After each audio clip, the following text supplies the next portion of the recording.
Lur, piye kabare? Wes vaksin lur, sing ora vaksin yo nang vaksin ya lur. Kali ini Mimin akan bahas alur cerita dari sebuah anime yang cukup legend. Bahkan season terakhir dari anime ini masih belum tayang. Attack on Titan bercerita mengenai para raksasa yang kita sebut Titan yang suka memangsa manusia. Sedangkan manusia di sini sangat lemah dan hanya dilindungi oleh tembok raksasa setinggi 50 meter. Para manusia hidup damai di dalam dinding. Tapi ceritanya berubah ketika dinding Shiganshina, dinding terluar dari kerajaan tersebut, ternyata berhasil ditembus oleh para Titan. Ya wes lur, daripada lama-lama langsung saja kita tonton alur cerita dari Attack on Titan bagian 1. Check it out, check it bro.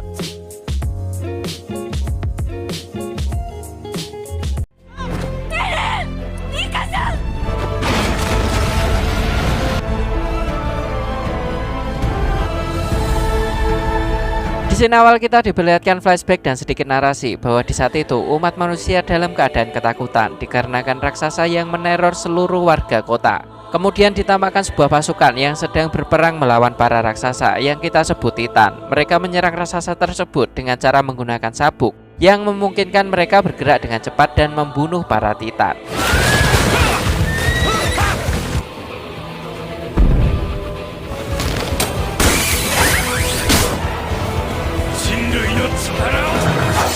Lalu kita dipertemukan dengan sepasang bocah yang bernama Eren Yeager dan Mikasa. Ternyata Eren baru saja terbangun dari tidurnya dan entah kenapa dia menangis. Lalu ditambahkan dinding besar yang melindungi mereka dari para Titan yang ganas, serta sekte yang memujanya. Eren yang baru saja pulang bertemu dengan Hannes, pasukan penjaga dinding. Eren yang melihat Hannes dan kawan-kawannya sangat marah ketika mereka hanya mabuk-mabukan sepanjang hari. Sedangkan mereka sama sekali tak tahu kapan dinding yang mereka jaga akan jebol dan Titan bisa saja masuk. Hannes hanya menertawakan hal tersebut dengan berkata kalau selama 100 tahun terakhir tak ada yang bisa menembus dinding setinggi 50 meter itu. Eren sangat marah dan menganggap harusnya para manusia melawan para Titan, dan Eren menganggap mereka yang hidup di dalam dinding sama saja dengan hewan ternak. Hannes di situ berpikir mungkinkah Eren akan bergabung dengan pasukan pengintai, yaitu pasukan yang melakukan ekspedisi ke luar dinding. Lalu Eren yang sangat mengagumi pasukan pengintai pergi untuk melihat pasukan tersebut yang baru saja pulang. Mereka tak terlihat baik, bahkan banyak dari mereka yang terluka dan jumlah mereka yang pulang sangat sedikit. Lalu seorang ibu yang mencari anaknya harus menelan pil pahit setelah mengetahui anaknya gugur dalam pertempuran.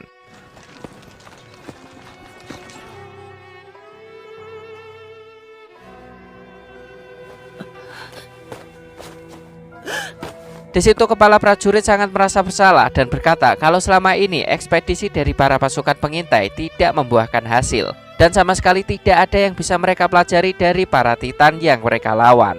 Dan para warga yang melihat hal tersebut hanya berpikir kalau pasukan pengintai adalah beban. Tapi lagi-lagi Eren tak terima dengan hal itu. Mikasa kemudian menariknya sampai kayu yang dipikul Eren berceceran.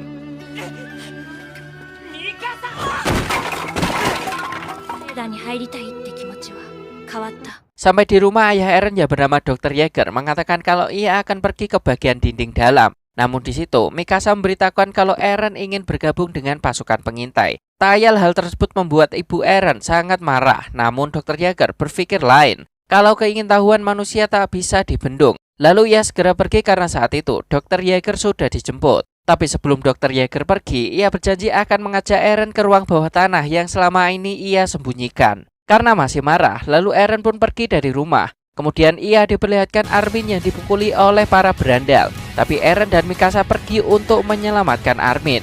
Sampai para berandal tersebut lari setelah melihat Mikasa. Karena Mikasa emang sudah OP sedari kecil.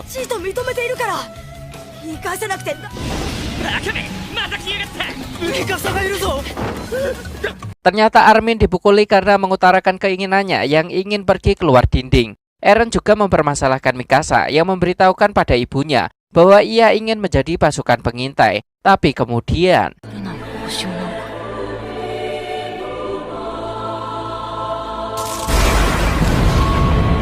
petir yang menyambar ternyata bukanlah petir biasa, karena setelah itu terdapat Titan yang sama tingginya dengan dinding yang melindungi mereka selama ini. Yang berikutnya kita sebut Titan tersebut dengan nama Titan kolosal. Titan tersebut membuat dinding menjadi jebol sehingga para Titan yang lebih kecil leluasa masuk ke dalam dinding.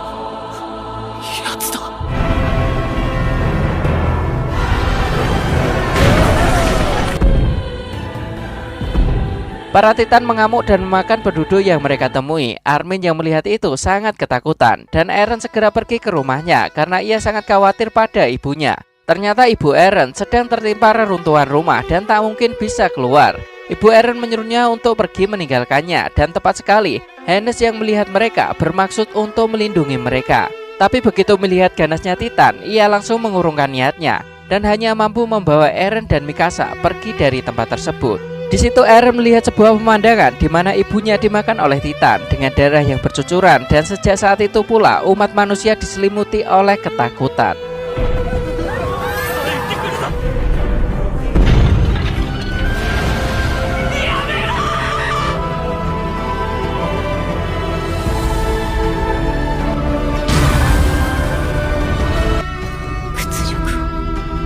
Pemandangan di sisi dalam dinding sangat mengenaskan. Banyak di antara mereka yang dimakan serta mereka yang kejatuhan puing-puing gedung. Pengikut sekte sesat terus melantunkan ayat-ayatnya, tapi ia juga ikut dimakan. Eren sangat marah kepada Hannes kenapa ia meninggalkan ibunya. Hannes juga memberitahu Eren bahwa dia tidak bisa melawan Titan karena ia sangat ketakutan. Sementara tentara juga terus menyuruh mereka yang selamat untuk masuk ke dinding Maria. Tapi untuk menyelamatkan diri, mereka harus berdesakan di dalam kapal, sehingga banyak dari mereka yang tidak kebagian tempat. Di luar dinding Maria, para prajurit menembaki para Titan dengan meriam. Tapi itu tidak efektif sama sekali karena Titan terus bergerak. Akhirnya gerbang dinding Maria kemudian ditutup dan meninggalkan penduduk yang masih ada di luar. Tapi ada sosok Titan berzirah yang bahkan tak mempan ditembak oleh meriam, berlari dan kemudian menjebol gerbang dinding Maria.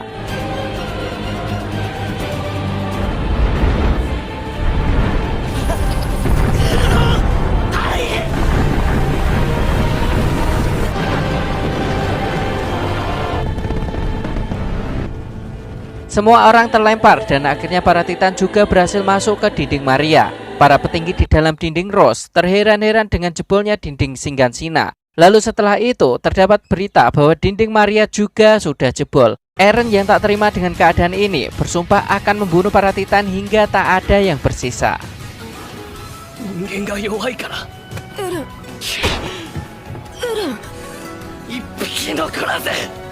Kemudian Eren bermimpi didatangi oleh ayahnya. Lalu ia disuntikan sebuah cairan dan ayahnya juga memberikan kunci gudang miliknya. Saat itu ia terbangun dan ternyata kunci itu benar-benar ada pada dirinya. Ternyata pengungsi yang terlalu banyak menyebabkan makanan menjadi langka, sehingga ada dari mereka yang berkelahi dan bahkan prajurit juga rasis pada mereka karena mereka dianggap menghabiskan jatah makanan yang ada. Eren yang tak terima menantang prajurit itu. Eren menyebutkan kesedihannya bahwa mereka tak pernah melihat seorang dimakan Titan hidup-hidup. Armin kemudian minta maaf atas nama Eren pada prajurit tersebut. Eren yang sangat dendam tak mau makan dan berniat kembali untuk membunuh para Titan. Tapi Mikasa di situ memukul Eren dan menyadarkannya kalau di saat ini yang mereka bisa lakukan hanya bertahan hidup. Mikasa kemudian memaksa Eren makan dan agar ia tidak mati kelaparan. Lalu setelah itu karena pengungsi yang dikirim terlalu banyak, maka sebagian dari mereka dikirim untuk bertani di ladang. Dan sebagian dari mereka dikorbankan untuk merebut dinding Maria menggunakan para pengungsi termasuk ayah Armin. Tapi tentu saja itu sia-sia dan mereka semua mati.